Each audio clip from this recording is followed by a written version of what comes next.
ആരാണ് റോബർട്ട് വാദ്ര? ഒറ്റവാക്കിൽ പറഞ്ഞാൽ കോൺഗ്രസിന്റെ മരുമകൻ.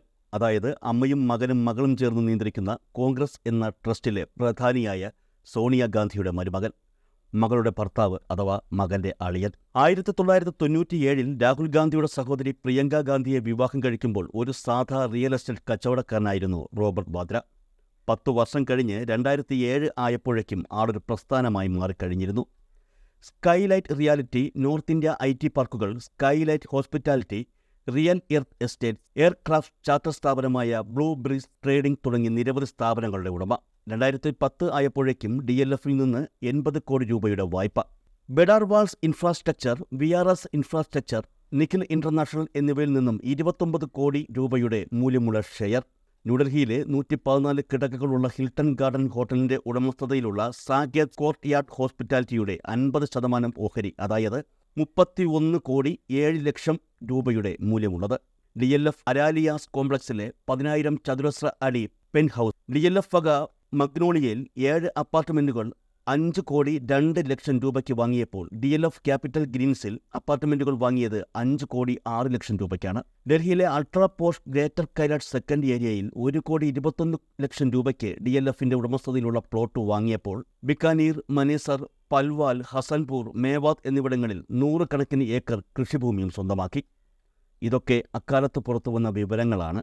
ഇതിൽ പലതും രേഖകളിൽ കാണിച്ചതിനേക്കാൾ ഇരട്ടിയിലധികം മൂല്യമുള്ളതാണെന്നുള്ളതാണ് യാഥാർത്ഥ്യം. കോൺഗ്രസ് സർക്കാരുകളുടെ കാലം മരുമൂല സുവർണകാലമായിരുന്നു എന്ന് ചുരുക്കം. 2008 മരുമൂലിലെ സ്കൈലൈറ്റ് ഹോസ്പിറ്റാലിറ്റി എന്ന കമ്പനി ഹരിയാനയിലെ ഗുർഗാവോണിൽ 35 ഏക്കർ സ്ഥലം 7.5 കോടി രൂപയ്ക്ക് വാങ്ങുന്നു. അതും രാജ്യതലസ്ഥാനത്തെ കണ്ണായ സ്ഥലം. ഭൂമി വാങ്ങുന്നത് DLFിൽ നിന്നും വായ്പയെടുത്ത്. ഈ സ്ഥലം മാസങ്ങൾക്കിപ്പുറം ഇതേ DLF കമ്പനിക്ക് 58 കോടി രൂപയ്ക്ക് മരുമോൻ മറിച്ചു വിൽക്കുന്നു. റിയൽ എസ്റ്റേറ്റ് റെഗുലേഷൻ ചട്ടങ്ങൾ പ്രകാരം സംശയം തോന്നിയ ഒരു ഉദ്യോഗസ്ഥൻ ഈ കൈമാറ്റം അസാധുവാക്കുന്നു. കോൺഗ്രസ് നേതാവ് ഭൂപീന്ദർ സിംഗ് ഹുഡയാണ് അന്ന് ഹരിയാന മുഖ്യമന്ത്രി. മുഖ്യമന്ത്രി നേരിട്ടിടപെട്ട് ആ ഉദ്യോഗസ്ഥനെ സ്ഥലം മാറ്റുന്നു. 2014 നിയമസഭാ തെരഞ്ഞെടുപ്പിൽ BJPയുടെ തുറുപ്പുചീട്ട് ഈ കേസായിരുന്നു. സോണിയാഗാന്ധിയുടെ മരുമകനെ ജയിൽ അടയ്ക്കുമെന്നായിരുന്നു BJPയുടെ മുദ്രാവാക്യം. കോൺഗ്രസ് തോറ്റു, BJP അധികാരത്തിലെത്തി.